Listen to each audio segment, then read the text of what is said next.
Here's Braxton Hunter to ask 10 more questions for atheists.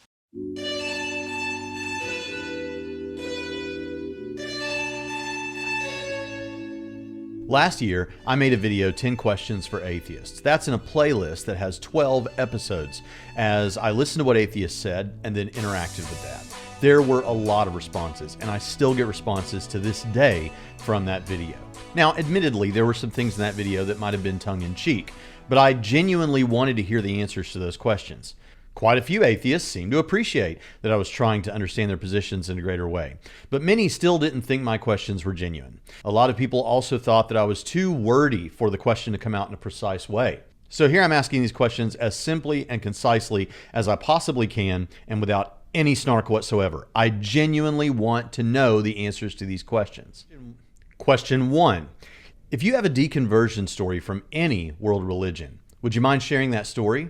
My parents were nominally Christian, but the only time we ever went to church was when we were visiting my grandparents. Even my grandparents, who were regular churchgoers, didn't really talk about their religion outside of church. I believed in God at the time because I didn't really think about it that much. The fact that God existed was background trivia. Because my parents didn't really practice any religion, God's purported existence was inconsequential to my everyday life. I stopped believing in God pretty much the moment that I discovered that not believing was an option. I realized that the idea of God was pretty far-fetched when you think about it. So there really wasn't much of a deconversion. I was barely ever a Christian. I'm sure many Christians would say that I never really counted as a Christian at all. If you grew up in a non-religious household, what was it like to experience being around other people who were raised religious? I didn't know very many, but the few I did know, after I started questioning religion, became very judgy.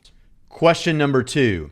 Is there anything that Christian apologists or philosophers bring that you actually do consider to be good evidence for God? And if not, how do you define evidence? Evidence is empirical corroboration. Since I don't understand what a God is, I don't know what evidence for one's existence would be specifically. The most common definitions of God used by apologists seem self-contradictory to me. I don't know how one could empirically corroborate the existence of a thing whose existence seems to be a contradiction. The idea of evidence for such a thing seems incoherent to me. Straightforwardly, I'm a dog person. Here's my dog, Indiana. Dogs, cats, both, or neither? I like kitties. I like playing with other people's dogs, but they're harder to take care of than cats, so I don't want to have one of my own. Cats are some of the most low-maintenance pets. Did Jesus exist as a single historical individual? And if so, how reasonable do you think it is for people to hold the position that Jesus did not exist? I think the simplest explanation for the accounts of Jesus and his initial following is that he existed and his story was embellished. As far as historical figures go, the evidence for his existence is neither the best nor the worst, even with respect to figures named in the Bible. The credibility of his historicity is somewhere in between. The evidence for Jesus is clearly greater than the evidence for Adam and Eve, whose existence is hard, if not impossible, to square with what we know about genetics. If everyone descended from two people who lived only a few thousand years ago, we would be able to see evidence of that in our genes. Noah and Moses are also less credibly historical than Jesus. Noah has the same genetic problem that Adam and Eve have, and Israeli archaeologists have found no evidence of the exodus that Moses supposedly led. The historicity of Jesus has more robust evidence behind it than the historicity of most Old Testament figures, but it does not have as much evidence behind it as the historicity of Paul or Pontius Pilate. We have the writings of Paul. We have no writings of Jesus or writings of anyone we can be adequately confident even knew Jesus. We have surviving contemporaneous writing about Pontius Pilate. Where one draws the line between sufficient and insufficient evidence for the existence of a historical figure is at least somewhat subjective, and I think Jesus only just barely falls on the sufficient side of where I would draw the line myself. Since that's the case, I don't find folks who are skeptical of the existence of Jesus to be unreasonable. Of your Christian friends and family members, which one would stand the best chance of convincing you or persuading you than the others? Even if you think none of them stand a chance, some stand more of a chance than others, right? Who would that be and why? Honestly, since they are only nominally Christian, the interest any of them have in trying to convert me seems to be equally zero. So the odds of them doing so also seems to be equally zero. What's your favorite film or television series? Spaceballs. Contingency arguments for God's existence can be framed in a number of ways, obviously, but pick one, and what's your favorite response to this sort of contingency argument? Or if you're really ambitious, what's your favorite response to contingency arguments in general?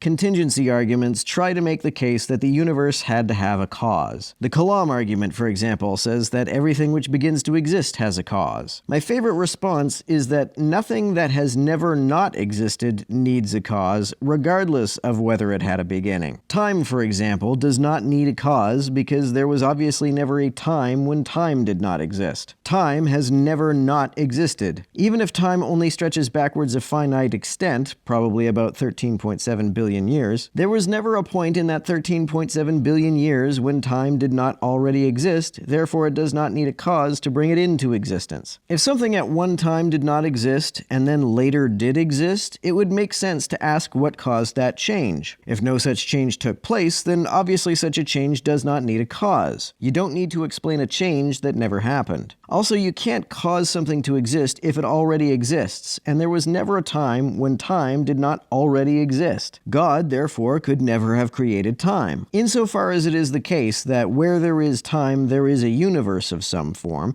God could not have created the universe. I think Scott Clifton brought this up to William Lane Craig in the recent discussion they had. I'll put a link to that in the description. On your understanding of Christianity, what does it take for a person to become a Christian and experience everlasting life? Depends on the variety of Christianity. Some say that you need to believe that Jesus died for your sins. That seems most common. But Universalists, for example, believe that everyone will eventually be saved.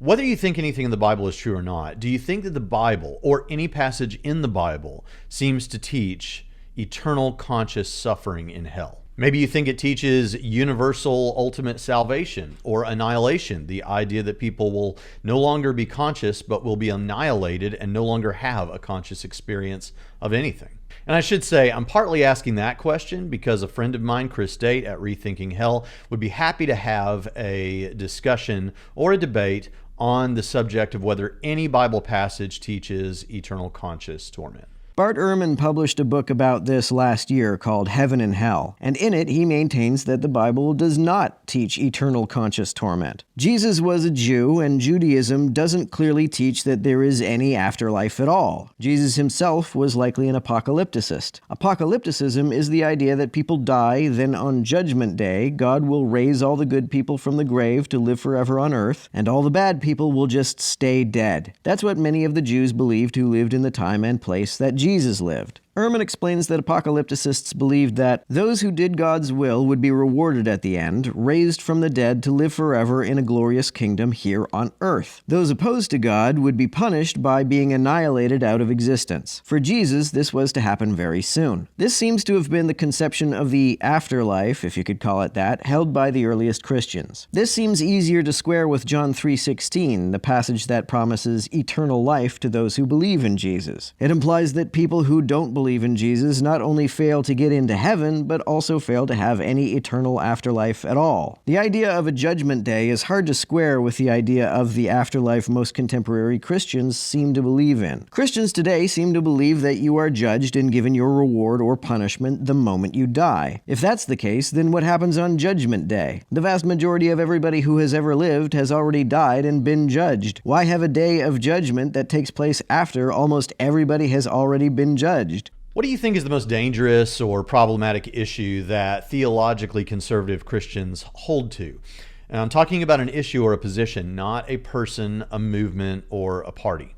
Well, that caveat can be used to dismiss quite a lot. Christianity itself could be categorized as a movement. Certainly, theologically conservative Christians could be considered a movement, just as any other variety of conservatism is considered a movement. I worry that this caveat was stipulated for the purpose of working an easy, no true Scotsman into any rebuttal you might have. But to answer the question as best I can, I think that, in the States at least, the propensity to encourage each other to vote for anybody who they believe will most aggressively challenge Roe v. Wade, even those who defy every other Christian principle is the most dangerous thing a lot of Christians are doing right now. Perhaps you would consider that more politically conservative than theologically conservative. So an example of dangerous theological conservative is sedevacantism among the most theologically conservative Catholics. Sedevacantism is the idea that there is currently no legitimate pope. These folks who believe in sedevacantism believe that there has been no legitimate pope since the Second Vatican Council, which made some official doctrinal reforms which they reject. These reforms consist of such radical innovations as the idea that not everyone who isn't Catholic is going to hell, and Jews are not all collectively guilty for the crucifixion of Jesus. Vatican II was an attempt to drag Catholicism kicking and screaming into a worldview that is at least somewhat compatible with the 20th century. And the total rejection of it, I think, is a symptom of a deeper hostility toward reality in general.